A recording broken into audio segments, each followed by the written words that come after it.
Sometimes truth may be stranger than fiction. An explosive allegation.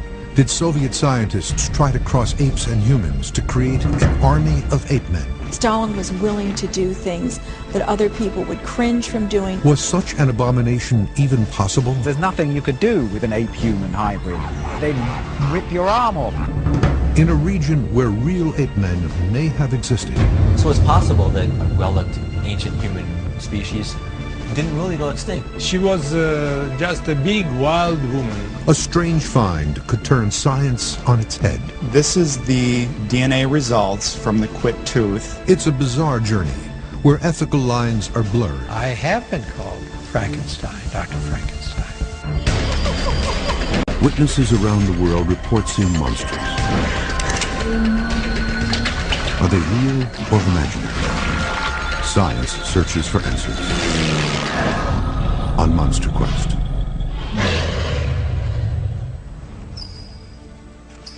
This athlete travels the world, performing extreme acts of gymnastics. But he is famous for something else. I am Danny Ramos Gomez. I work in a circus because I'm an acrobat. For his entire 23 years, Danny has been an object of fear and scrutiny to the world outside the circus. So, here I am. All my life, I have been here. Danny exhibits a rare condition known as hypertrichosis, or excessive body hair. It doesn't make him any stronger, but something does. The truth is that I don't know why they think I'm so strong. Some say that I'm stronger than other people.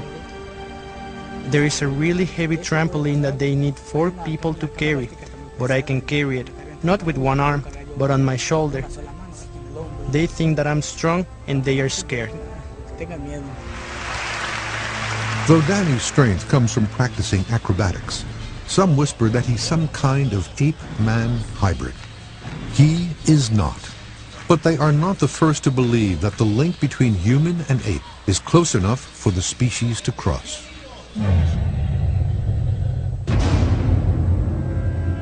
In December of 2005, a fairly innocuous open editorial article appeared in the New York Times by animal psychologist Clive Wynne, commenting on ape-human crossbreeding experiments conducted in Russia in the 1920s.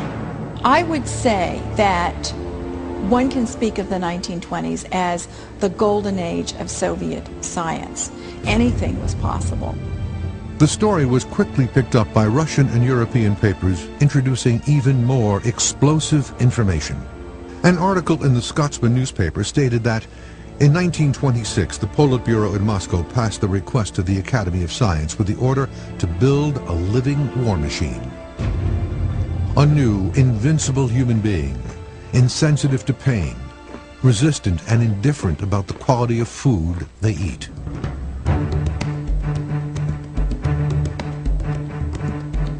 Monster Quest went to Russia to find out how much of the report was true. The results were surprising. It was a very interesting story indeed. Kirill Rosanov is a science historian with the Russian Academy of Sciences in Moscow. In 2002, he says that he uncovered documents revealing that in 1925, Stalin approved a $10,000 grant to a Russian scientist, equivalent to approximately $120,000 today. The Russian scientist named Ilya Ivanovich Ivanov undertook a very strange experiment. Actually, he went to Africa in order to carry out the artificial insemination of chimpanzee females with human sperm. Rosanov wanted to know how far this experiment went, and whether Stalin or anyone else in the Russian government knew what they were funding. It's possible that they did not, as similar grants to other scientists were common at the time. Although DNA research was in its infancy at the time, Ilya Ivanov recognized the biological similarities between humans and chimps. The blood proteins were very similar. If the blood cells are so similar, sperm cells and eggs should be very similar too. And that's why he and other scientists as well thought the experiments could succeed. After the October Revolution in 1917, the Bolsheviks began to reinvent Russia as the powerful industrialized Soviet Union. It was a time of unprecedented change. The Bolsheviks thought of science as a powerful tool to modernize Russia and also to enlighten the Russian people. This was a window of historical possibility. According to Rosinov, the documents reveal it was the French who opened the door for Ivanov. The Pasteur Institute gave him access to their primate facility in Conakry, Guinea, Africa. And in 1926, Ivanov's experiments began. He artificially inseminated 3 chimpanzees over the course of a year. The efforts proved to be futile. On the one hand, he didn't get the hybrids, the viable hybrids. On the other hand, he couldn't exclude the possibility of success, because 3 inseminations, it was too little. Chances for success were rather low. After several attempts and no pregnancies, Ivanov's strategy took a drastic turn. He wanted to inseminate Soviet women with ape sperm. Long before Ivanov's efforts, there were ape man stories in Russia, most often called the Almasty, Abanu, or Almas.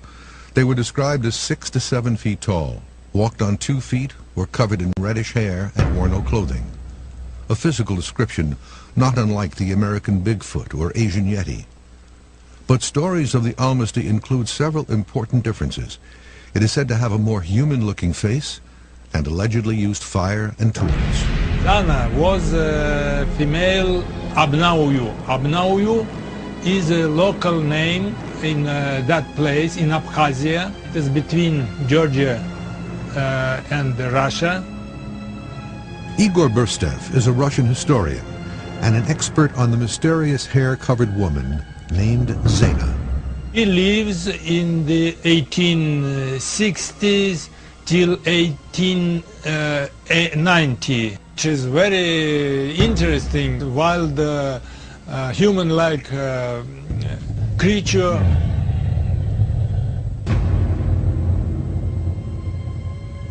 Local hunters went looking for the strange soul who haunted their region. This recreation is true to Abanu descriptions, though, as we will see, Zena may have looked much more human. Soon, the hunters found what they were looking for.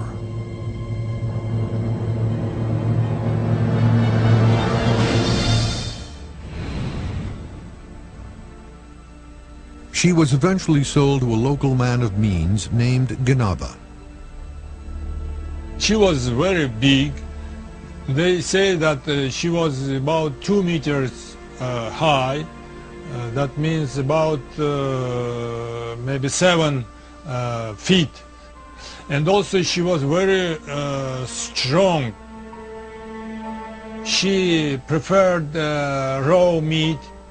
She refused of the clothes. That is why she was always nude, though covered with her hair.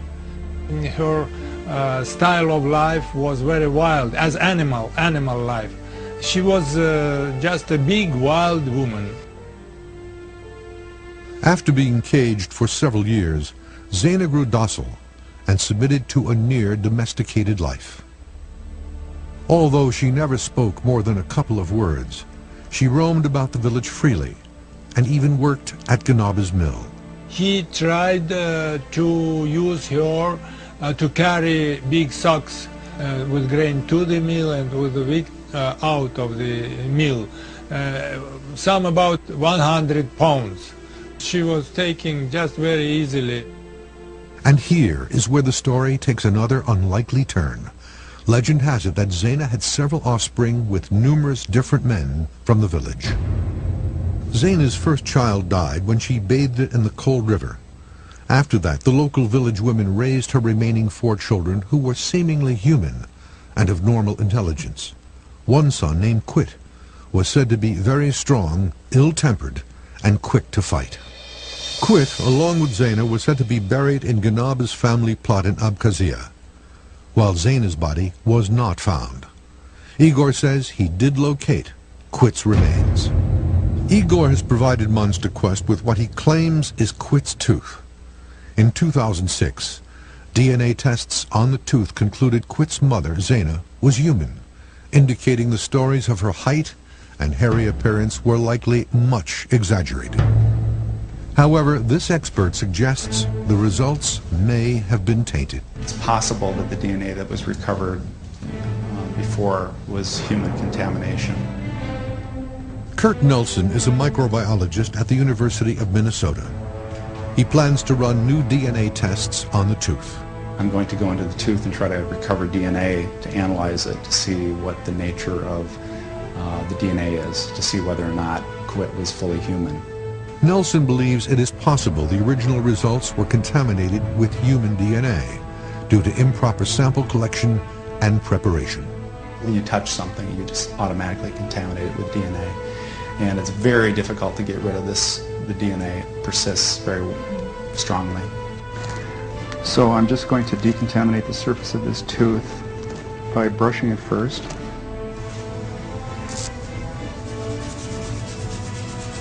About 10 minutes of this scrubbing.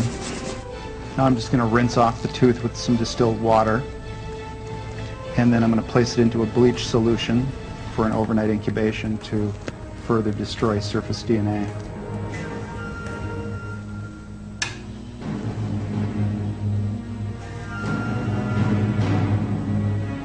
So if Zena was an Almastee, we possibly could solve the mystery of the Almastee. For 30 years, we waited for such analysis.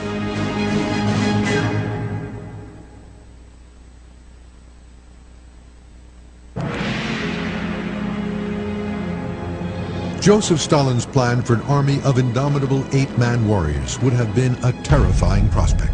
Just 10 years after World War I, Russia's army was depleted, and Stalin was desperate for more soldiers and power. Stalin knew no limits. Stalin was willing to do things that other people would cringe from doing, would never consider doing. Well, Stalin was a part of a culture of secrecy. He bred secrets. He lived in terms of secrets and traded in terms of secrets. Very definitely, Stalin hid things. We believed that the real story of Soviet history had been hidden or lied about. We really needed to go to the archives that started to open up after the beginning of Gorbachev's reforms.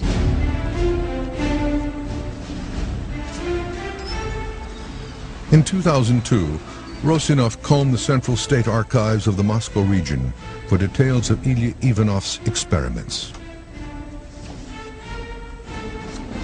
The documents revealed that when Ivanov's work in Guinea failed, he moved to the town of Sukhumi in what is now Russian Georgia. It was here the strategy changed. He intended to do the experiments another way, to inseminate Soviet women with the sperm of an ape male, because in that case you don't need to have many animals. It's sufficient to have just one male as donor. By 1929, Ivanov acquired several more apes, and among them was the orangutan male named Tarzan, who was to serve as the semen donor. At the time, Ivanov had no way of knowing his first choice, the chimpanzees in Africa, were a more viable genetic match to humans than orangutans. But he did know all apes are superior to humans in strength. Clive Wynne is an animal psychologist at the University of Florida. So I read Kerry Rosinov's paper some years back, and it's an amazing story, right? Wynne says even if interbreeding between apes and humans was possible, the idea that they could be made into soldiers is preposterous. There's nothing you could do with an ape-human hybrid. As it is, chimpanzees or any of the other apes are much, much stronger than human beings are, but nobody would dream of putting them into armies because, well, how would you order them about? I mean, they'd rip your arm off. If Stalin really was looking at apes as the perfect breeding stock for a new soldier, he was correct about one thing. They share the same willingness and ability to make war. Chimpanzees, like humans, can organize with each other to fight against their neighbors. The question is If you did cross man and ape, what would the outcome really be? Ironically, the 1967 movie Planet of the Apes may actually make sense. Hybrids would likely have many different attributes. You can't predict that it would look halfway between a human and a chimp, or they would have the best features of each. That's right. You don't know. I mean, it might not have the strength of a chimpanzee and the intelligence of a human. It might have the intelligence of a chimpanzee and the strength of a human. So you'd have the worst of all possible worlds. I mean, they'd be a weird bunch. And if they had an ape's strength and man's intellect, the results could be far worse. I have always known about man. From the evidence, I believe his wisdom must walk hand in hand with his idiocy. His emotions must rule his brain. He must be a warlike creature who gives battle to everything around him, even himself. Some wildlife researchers believe that chimps do not fight to protect food sources, but rather for reasons of domination, much like humans. It's true that chimpanzees are violent. They engage in warlike behavior. But that's true of humans. It is a cultural artifact of these particular species. Chimpanzees are thought to be between 5 to 10 times stronger than the average human male. And according to this former handler, they are unpredictable. Chimps are the dangerous animals to work with. And they are the sweetest, that's the worst part. They are so lovey-dovey that you just want to be with them. The problem is when they grow and when the chimps realize how strong they are. Chimps often target the hands, face, and genitals, likely intended to disable and intimidate rather than kill the opponent. Bill Fields is a great ape researcher who has also had some close calls. One in particular involved a chimp named Peace-K, who actually saved Bill from a violent attack by another group of chimps. And they screamed at me, letting me know they were about to attack and coordinate their attack. Fields was apparently spending too much time and attention on one group of chimps, likely making another group jealous. And Peace-K stepped in, took my side. Fields and Peace-K directly challenged the oncoming chimps, and the attackers broke off the assault. But why do chimps attack? Experts say that, as with humans, the reasons vary. If you force the baby because you're stronger, then when the baby grows up, the baby will force you to do what it wants. And they defend their territory. And part of defending their territory is defending the resources. They fight because the males are concerned that if these other males get to the females, they will probably kill the offspring. The reality is, apes and people are much more alike than even scientists expected. Evanoff was right on at least one count. Chimpanzees are almost 99% genetically identical to man and would be the best animal to try to breed with humans. Experts believe that man evolved from the same evolutionary branch as chimpanzees. Gorillas and orangutans evolved along a different branch, making interbreeding between chimps and people the most likely. Evanoff obviously gave some thought to what the offspring would look like as he made these crude composite renderings, the human face morphing into the head of an ape. So, with an ape donor, Evanoff's work continued amid a climate of change. There was a sense that the Russian military was backward, and it's in 1927 that Stalin decides that they have got to make a concerted effort to rebuild, dramatically expand and develop their military machine.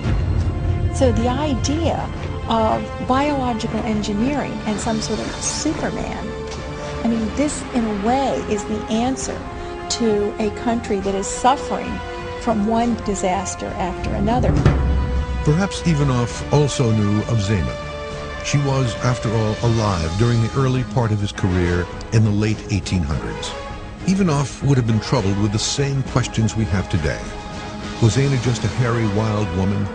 An ape-human hybrid made in the wild? or an unknown ape species that locals called the Almasty? New DNA tests could reveal the answer. Kurt Nolson at the University of Minnesota is intent on identifying the DNA from Zena's son, Quit. Now I'm going to score the tooth with a Dremel tool.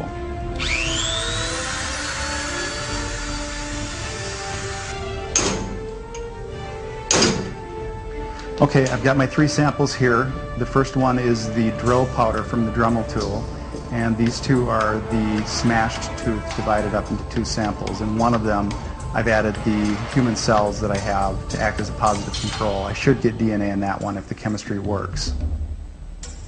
I've designed some primers that amplify DNA that is different in humans and chimpanzees. So I think that if an Almasty is a real creature that has DNA that maybe is intermediate between chimpanzees and humans, that I could see that difference using these primers. What I'm going to do is I'm going to look at the mitochondrial DNA and determine whether or not the sequence is human. Mitochondrial DNA is inherited exclusively from the mother, so the mitochondrial DNA from Quit should be the same as that of Zena, his mother. In Mexico, Danny Ramos has little concern about his condition or where it came from. I don't know anything about this problem that I have. The only thing I know is that it was inherited from an uncle. Over the years, he has tried to satisfy curiosity seekers, as well as those who wanted to test his hair and blood to see if he actually was an ape man. But in his heart, Danny has always known the truth. I am different only because of the hair. Inside, I am a normal person. Whether I fall in love or don't fall in love, I have a heart. I have a heart. The only difference is my hair. Many people have asked why he does not just shave his face, but he refuses. He says, "This is who I am." To silence those who still believe he is less than human, Monster Quest has DNA tested a sample of Danny's hair. He is 100% human. Danny's condition is not the result of hybridization. One view of hypertrichosis is that it's a type of atavism. Atavism means evolutionary throwback, and atavism is one of the pieces of evidence for evolution. There are humans that have tails that are clipped off at the hospital, but you know that's considered to be an atavistic trait because the ancestors of the apes had tails. While Danny's appearance can easily be explained, how do you explain other mystery ape sightings? I think there's no doubt that there are undiscovered species in every corner of the planet.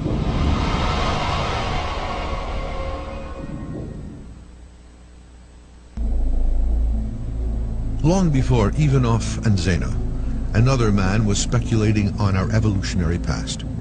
In 1859, Charles Darwin and others set the stage for scientific debate about human evolution and natural selection. He did a fantastic job of getting his arms around evolution. Philip Riegel is a professor of evolution at the University of Minnesota. We know natural selection works, okay? We know genetic drift can play a role. We know sexual selection can play a role. We know chromosomal rearrangements can play a role. Finding out how they all fit together, though, is controversial. While knowledge of man's evolutionary tree is still incomplete, experts say the Tumai fossil found in Chad in 2001 exhibits human-like skeletal features indicative of an upright posture. Tumai is considered a human ancestor and appeared after the split from chimpanzees about 7.5 million years ago. However, a recent study from the Broad Institute in Cambridge, Massachusetts now suggests that pre-human hominids and chimp species may have interbred for approximately another 2 million years before diverging again for good, approximately 5.5 million years ago. If we had interbred with chimpanzees or gorillas, that wouldn't shock me. It would have been possible. because the early ape and man species had not diverged as much as they have today. As evidence to support this theory, non-human primates do interbreed. There are baboons and macaques that have interbred and hybrids in nature and in the laboratory, monkeys. There are supposedly hybrids between chimpanzees and bonobos. Bonobos are the free-love apes. They engage in sexual activity all the time. Sexual expression is just another form of communication. And it is not unheard of for apes to become attracted to humans, like this dramatic scene played out in the 1933 movie King Kong.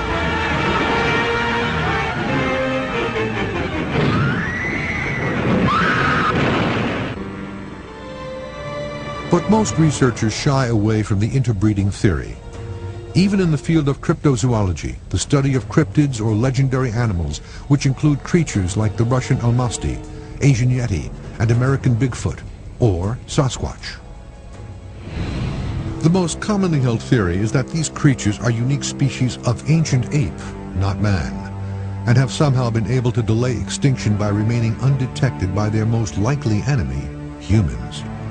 Gigantopithecus is cited as the most likely ancestor, a massive ape 11 to 15 feet tall that lived alongside man only a few 100,000 years ago.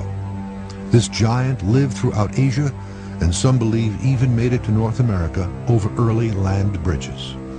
Well, there's about 2,000 or so tribes throughout the United States, the continental United States, and of those, there's probably 1,800 that have traditional stories that describe an animal that is the hairy man. To many, the thought of a large undiscovered primate today is fiction, but according to this expert, it is more than likely. In a place like North America, where a lot of research has been done and where the total diversity is less than in, say, the tropical rainforests or the deep sea ocean trenches, I think we're going to have less species discoveries, new species discoveries, than in these tropical regions. But I'm pretty convinced that we will continue to find new species. Dr. Russell Mittermeier is a primatologist and the president of Conservation International. According to Mittermeier, 38 species of monkeys have been discovered worldwide since 1980. So a large undiscovered primate is a possibility. The whole business of the Yeti and the Sasquatch or Bigfoot it's very interesting, and I'm someone who believes to some extent in the possible existence of these creatures. Another theory that's been put forward is that these creatures are people with hypertrichosis who have become social outcasts relegated to life in the woods. Phil Regal says that is unlikely. If it was an atavism, you'd expect one character. You wouldn't expect long legs, hairy body, prognathism, not being able to speak, that sort of thing. That's an awful lot of characters for an atavism. It's more like a distinct species. Evanoff knew interbreeding between similar animals was possible. Early in his career, he bred several hybrids that did not exist in the wild. From the antelope cow to a mouse rat and guinea pig rabbit, this image is of the animal he called the Z-dog, a zebra-donkey cross. A viable ape-man cross wasn't a big leap for Evanoff's way of thinking. So when the chimps failed to become pregnant, he arranged for the artificial insemination of women volunteers with the sperm of Tarzan, the orangutan male. But it is interesting that there are so many scientists who supported the experiments, even, the experiments on the insemination of women. The motivation of women who would decide voluntarily to take part in the experiments should be scientific in a sense. They should feel, understand that they help science. It was difficult to find such women, but in 1928, a volunteer came to him. She was a woman from Leningrad, cited only as G. Dear Professor, with my private life in ruins, I don't see any sense in my further existence. But when I think that I could do a service for science, I feel enough courage to contact you. I beg you, don't refuse me. I ask you to accept me for the experiment.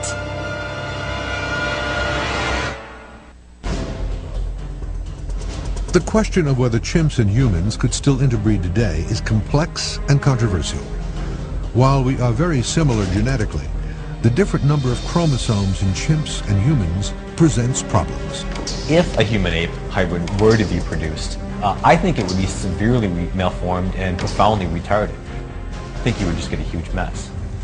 So I would expect this offspring to either not live very long or not even make it to birth.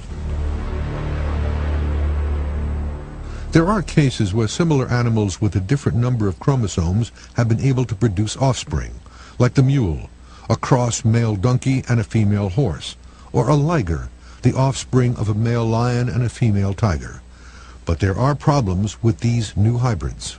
It's like shuffling a deck of cards. Sometimes you're going to get a winning hand, sometimes you're going to get a losing hand. Probably most often you're going to get a losing hand. Even if an ape and human were able to have a child, they might not have a grandchild for the same reason that mules cannot reproduce. Hypothetically, even if we could produce some sort of human-ape hybrid offspring, it would be infertile. So it would be impossible to start to create a race of them by breeding them with each other. But Regal disagrees, in theory. There are a lot of misconceptions about hybridization, and one is that hybrids are always going to be inviable like mules. Mules become the paradigm for hybrids. But that's just a rare example. There are hybrids all over the place, and they're not necessarily inviable. There's no law of hybridization. And the differences between man and chimps may be smaller than we think. Many of the same emotions that they feel, we feel. Many of the same thoughts we have, in some ways, they have. Kanzai and Tanbanisha are bonobos, a great ape and cousin of the chimpanzee. They live at the Great Ape Trust of Iowa, a primate research center in Des Moines. This new great ape was first discovered in the wild in Africa in 1928, living in an area surrounded by chimpanzees and gorillas. Bonobos are considered to be among the most intelligent apes in the world, and in many ways the most similar to humans. Melon? Melon. Thank you. Compared to chimpanzees, bonobos have a more human-like face and walk upright more often. They also seem to be more willing and able to communicate with us. The mental abilities that we often look at are language, planning, problem solving, learning, social coordination. The apes have been in captivity since infancy. They have been taught to communicate in English through a touch screen of unique symbols representing over 350 words. Batata. Batata. Very good. Part of their abilities is that they have human abilities, and they have those human abilities because they have grown up in a world that has been populated by humans, and their cultural exposure is informed by humanness. And like other chimpanzees, they are emotional beings. Whether they're frustrated, whether they're happy, whether they're excited, because they have some of the same facial muscles that we have, and as a result show the same facial expressions that we do. In some ways, they're more human-like than we really realize. The apes acquire language just as human children acquire language. They acquire it by growing up in a world that uses language. Cheese. Good.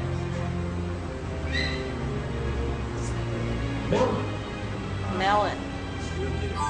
Apes learn exactly the same way as humans do.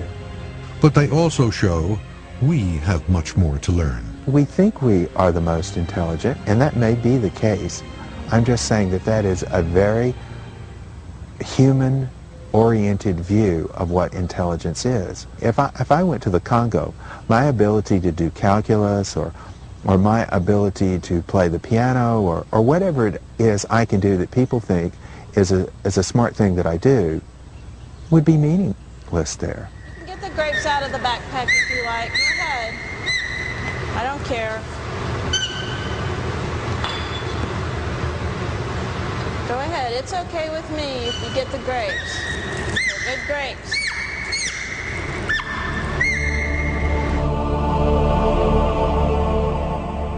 Ivanov is not alone in exploiting the similarities between primates and humans. Medical research has long used primates to further our knowledge of medicine. These experiments are considered justifiable by some and examples of animal cruelty by others. I have been called Frankenstein, Dr. Frankenstein. Dr. Robert White is a world-renowned neurosurgeon. In an effort to find relief for human quadriplegics living inside decaying bodies, he proposed finding a way to transplant a human head onto a brain-dead human body. Dr. White began preliminary experiments on primates in 1970. Viewers are warned that the following footage is graphic. It shows Dr. White's surgery, removing the head of one monkey and putting it on the body of another. Critics might say White's procedure was cruel. White says it was critical in advancing surgical techniques for the brain and spinal cord injuries. He says he could not have done this without his work with monkeys. So we're looking at the same cells, the same fibers, the same arrangements, the same chemical reactions take place in the tissues. The biophysical activity, which comes out the other end, is electrical. The way the cells communicate. So in other words, we've got the same wiring. Dr. White wanted to verify if he could transplant consciousness. We figured the only way we could do it was develop an operation so we could transplant the brain inside the skull, still surrounded by the head. The experiment was a success in that the monkey was able to think and act upon its thoughts, proving to White that its consciousness also moved to the new host body. The head containing the brain, now connected to the body of another animal, suddenly awakened, became very pugnacious, and in a sense, as far as its mouth and teeth were concerned, very dangerous. And from where our observations of the animal were taking place, he could see, taste, smell, and I want to tell you, bite. Ethical issues halted Dr. White's experiments in any capacity for good. In fact, nature most likely prevents any future possibility of transplanting the head of a human onto the body of an ape. The immunological problem here, tissue rejection, would be formidable. How is head transplantation any different than genetic engineering, other than what we are creating in the labs cannot look back at us or bite, just yet? It is important to know that Ivanov was neither an atheist nor a religious man. He was indifferent. So the metaphysical question is, would he perceive the hybrids as animals or as human beings? He thought of himself as a serious scientist, and he thought it would be unscientific to speculate about that at this early stage. So Ivanov moved forward to inseminate woman G with orangutan sperm. At the same time, devastating forces in Russia conspired against him.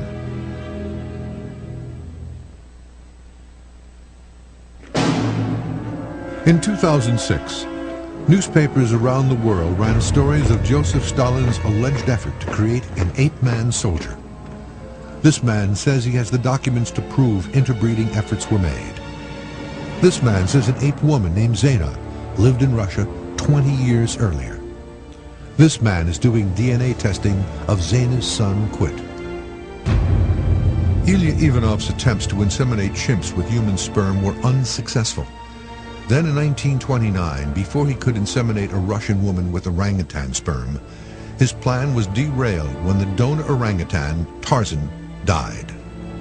And for Ivanov, the historic window of opportunity was closing, and Ivanov's experiments were never completed. True to his capricious and opportunistic nature, Stalin by this time had eliminated all of the old-school Bolsheviks. including many prominent scientists. He was on his path of destruction. And what of Ivanov? And Ivanov was arrested and put into jail. They were now considered old specialists and were vulnerable to repression and political criticism. 1 year later, in 1932, Ivanov died of a stroke. His personal quest was over. One of the most sensational aspects of the story in the Scotsman newspaper was that Stalin wanted Ivanov to engineer an ape-man soldier. But did he? It seems that what began as a scientific article turned into a science fiction thriller. I wrote up a little piece about it for the New York Times, and it got published. And I was watching to see, is anybody going to pick up this story? Does the world find this as exciting as I do? And then about 10 days later, there's this even wackier story comes out of a British newspaper, The Scotsman, that this was to do with Stalin wanting to breed a race of super warriors. And what I think must have happened is that my little story in the New York Times got picked up and elaborated and embellished by some Russian newspapers, and then the Scotsman's reporter in Moscow came across those stories and repeated them. What were Ivanov's real intentions then? Ivanov's records reveal that the intended reason for the experiments was not to create a super warrior after all, but rather to discredit the church by supporting evolution over religious beliefs. Ivanov expected that these experiments would be a huge step towards establishing the exact human genealogy and should be used in anti-religious propaganda against the religious prejudice. The Russian church enjoyed huge influence in Russian political life, and Ivanov and his eventual patrons were afraid of persecution from the powerful church. And what of Joseph Stalin's involvement? I think that Stalin had really nothing to do with the experiments. There is no evidence to support the claim. The only direct connection to Stalin was a scientific grant awarded to Ivanov, something Stalin had done with many other scientists of the time. In fact, later documents seem to support that Stalin held strong views against interbreeding. In 1936, an American geneticist, Hermann Muller, came to the Soviet Union and proposed to Stalin a radical eugenic plan.